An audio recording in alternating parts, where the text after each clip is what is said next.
தேவனே, இன்று என்னை ஒரு மாற்றம். நவம்பர் மாதம் 2ஆம் தேதி. தேவ சித்தத்தை புரிந்து கொள்ளுதல்.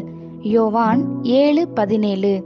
அவருடைய சித்தத்தின்படி செய்ய மனதுள்ளவன் எவனோ அவன் இந்த உபதேசம் தேவனால் உண்டாயிருக்கிறதோ நான் சுயமாய் பேசுகிறேனோ என்று அறிந்து கொள்ளுவான்.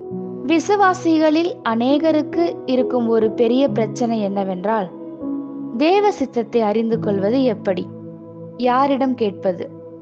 இதற்கு விடை எளிதானது. அவர் சித்தத்தை செய்ய வாஞ்சித்து அதற்கு மனதுடையவர்களாய் இருப்பவர்களுக்கு தேவன் அவர் சித்தத்தை மறைத்து வைக்க மாட்டார். என் ஆடுகள் என் சத்தத்தை அறிந்து அதற்கு செவி கொடுத்து என்னை பின்பற்றும் என்று யோவான் 10:3-4 தேவன் சொல்கிறார். தேவ சித்தத்தை அறிந்து கொள்வது என்பது அவருடைய சத்தத்தை கேட்பதாகும். ஒரு காரியத்தை செய்ய நீங்கள் எவ்வளவு அதிகமாய் பயிற்சி எடுக்கிறீர்களோ அதை செயல்படுத்துவது உங்களுக்கு அவ்வளவு சுலபமாய் மாறுகிறது. தேவன் ஏற்கனவே வெளிப்படுத்திய தம் சித்தத்தை செய்ய தவறும் ஒருவனுக்கு தன் சித்தத்தை மற்றொரு சூழ்நிலையில் வெளிப்படுத்த வேண்டிய அவசியமில்லை. தேவன் உங்களுக்கு சொல்லுகிற விஷயங்களை நீங்கள் தவறாமல் செய்திருப்பீர்கள் என்றால் தேவ சித்தத்தை அறிந்து கொள்வதில் எந்த கஷ்டமும் இருக்காது.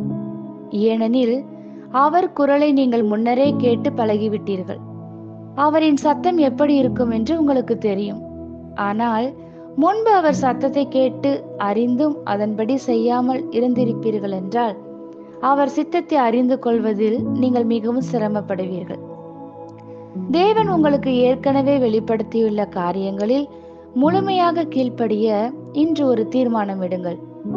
தேவன் ஒவ்வொரு நாளுக்கான அவர் சித்தத்தை உங்களுக்கு அவர் வெளிப்படுத்தி உங்கள் மனதை குழப்பிக் கொண்டிருக்கும் காரியத்தில் ஒரு தெளிவை அருளுவார். ஆமேன்.